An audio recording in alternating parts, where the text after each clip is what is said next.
కేవలం వసూళ్లలోనే కాకుండా theatrical run లోనూ తన సత్తా చాటుతూ 109 కేంద్రాల్లో 50 రోజుల ప్రదర్శనను దిగ్విజయంగా పూర్తి చేసుకుంది. నేటి కాలంలో సినిమాలు విడుదలైన 2 వారాలకే ఓటీటీ బాటపడుతున్నాయి. కానీ మణిశంకర్ వరప్రసాద్ గారు సాధించిన ఈ 50 రోజుల మైలురాయి ట్రేడ్ వర్గాలను సైతం ఆశ్చర్యపరుస్తోంది. ఇక అటు మెగాస్టార్ కెరీర్ లోను, ఇటు అనిల్ రావిపూడి కెరీర్ లోను ఇది మొదటి 400 కోట్ల క్లబ్ చిత్రంగా నిలిచింది. ఉత్తర అమెరికా మార్కెట్ లో ఏకంగా $3.5 మిలియన్ వసూళ్లను రాబట్టి మెగాస్టార్ గ్లోబల్ క్రేజ్ ను మరోసారి నిరూపించింది. బుక్ మై షో ప్లాట్ఫామ్ లో 38 లక్షలకు పైగా టికెట్లు అమ్ముడుపోవడం ఒక ప్రాంతీయ చిత్రానికి అరుదైన గౌరవంగా టీం చెప్తోంది. అలాగే G5 వేదికగా డిజిటల్ స్ట్రీమింగ్ ప్రారంభమైనప్పటికీ థియేటర్లలో ఈ సినిమాకు ఆదరణ తగ్గకపోవడం విశేషం. ఓటీటీలో కూడా మల్టిపుల్ లాంగ్వేజెస్ లో నెంబర్ 1 స్థానంలో ట్రెండ్ అవుతూ డిజిటల్ ప్లాట్ఫామ్ లో ఆల్ టైమ్ బిగ్గెస్ట్ హిట్ గా అవతరించింది. ఈ భారీ విజయానికి ప్రధాన కారణం చిరంజీవి వింటేజ్ లుక్ అండ్ ఆయన ఎనర్జీ. మెగాస్టార్ కామెడీ టైమింగ్, చురుకైన నటన ప్రేక్షకులను పాత రోజుల్లోకి తీసుకెళ్లాయి.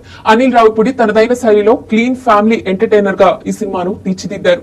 మొత్తానికి 109 కేంద్రాల్లో హాఫ్ సెంచరీ పూర్తి చేసుకున్న మణిశంకర్ వరప్రసాద్ గారు మరిన్ని రికార్డులను తిరగరాయడం ఖాయంగా కనిపిస్తుంది.